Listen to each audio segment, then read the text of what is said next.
Okay. So I'm Tex Haeuser, Planning Director of the City of South Portland. Thank you for having me, Rebecca and Sam. So when I was young and foolish, I used to think about fixed guideway systems happening, mainly in Portland, maybe South Portland too. Still a little foolish that way, because we used to have them, so why can't we have them again? And I was involved with Carl and Bruce Hyman and John Duncan at PAX, and we were trying to work on transportation land use policy. And we got thinking about, more compact transportation efficient types of land uses. And we got thinking about transit-oriented development. Worked on that. We're encouraged by things happening like Brunswick Station and Thompson's Point, which Greg will be talking about.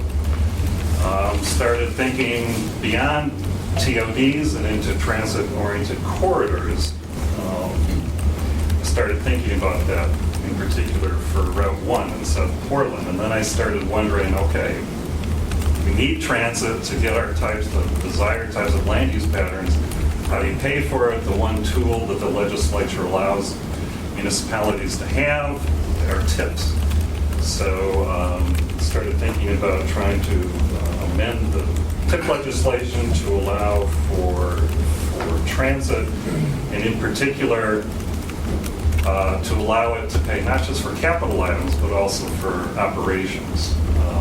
And with the help of Carl and others here, Evan Rickard in particular, we had a really good team and had a conducive legislature, and we're fortunate to get this transit tip bill passed. Part of the reason perhaps it did was that there are a surprising number of transit systems across Maine, and testimony like this guy from Presque Isle.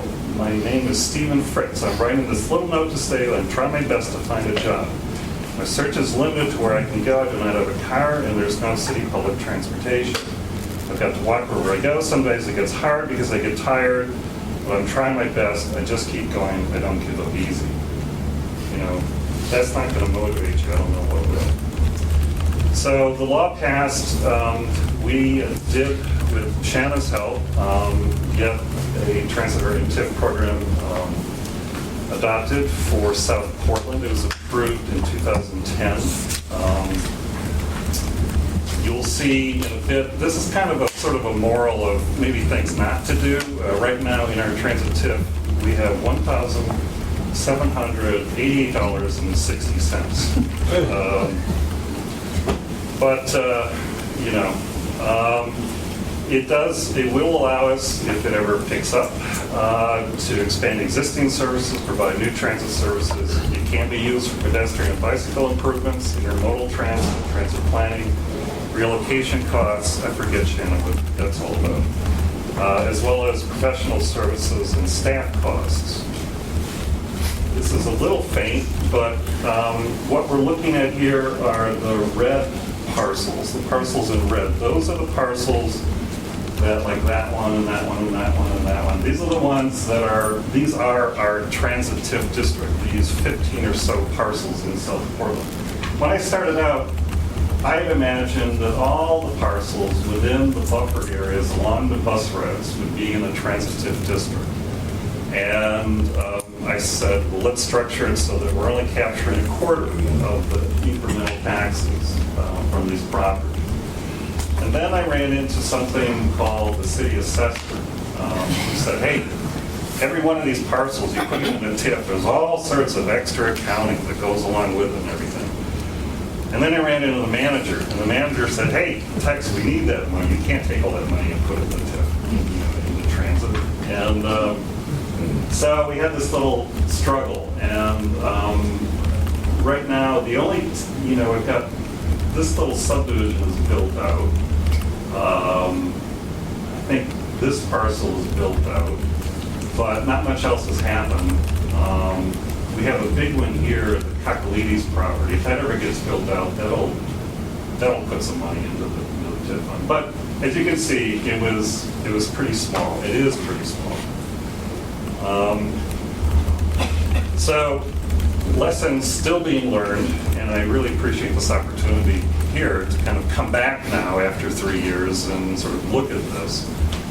I think perhaps it would have been better if we had approached this from trying to design for a specific service, like to say, we are going to add 2 more buses during the work week, on our core key routes, and it's going to take 2 drivers, it's cost this much money, and it has something very tangible that's going to allow, increase this much ridership. Instead, it was sort of like, well, we're just going to get as much as we can, and then when we get some money, then we'll start doing some things with it, things that are on our program list. Also, obviously, this 1/4 capture rate isn't going to do it. I didn't really have a constituency, and we need that at the end to sway both the manager and the assessor as well as the council.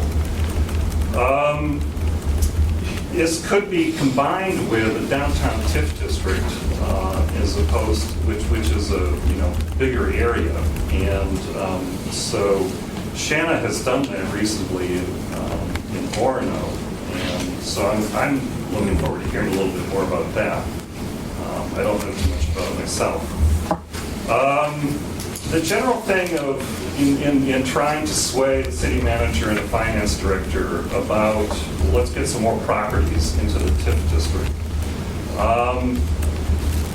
Trying to make the case, well, if we can get more transit service, then we can perhaps reduce parking requirements in the corridor, and then perhaps we can encourage more development. Somehow, if you can make some kind of case like that,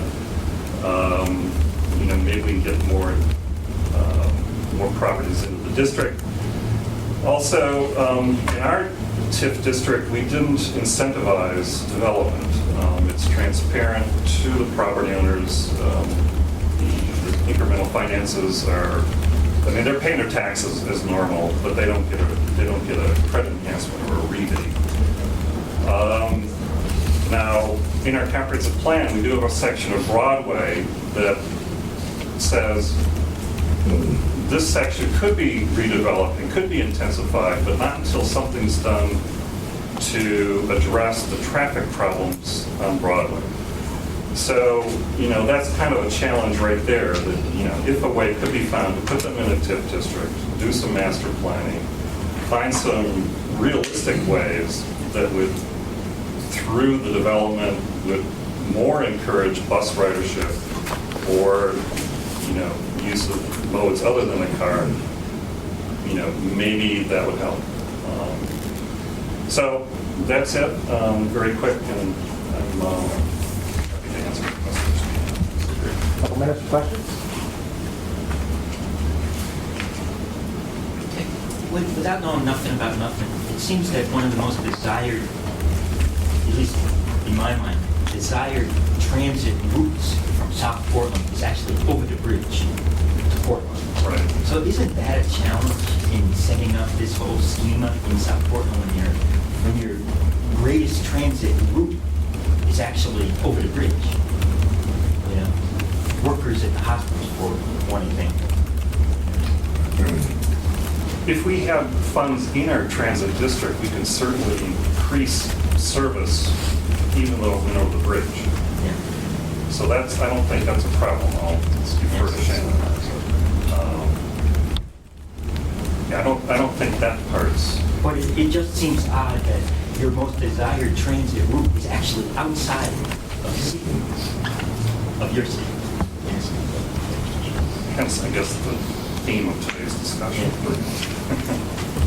It seems like a paradox, that you're trying to collect money from these properties along these routes that are not heavily used, whereas your most heavily used route is actually taking people outside of your city. We do have, it probably is the most heavily used route, but I don't think it's strikingly so. Wouldn't that just argue for a regional TIF?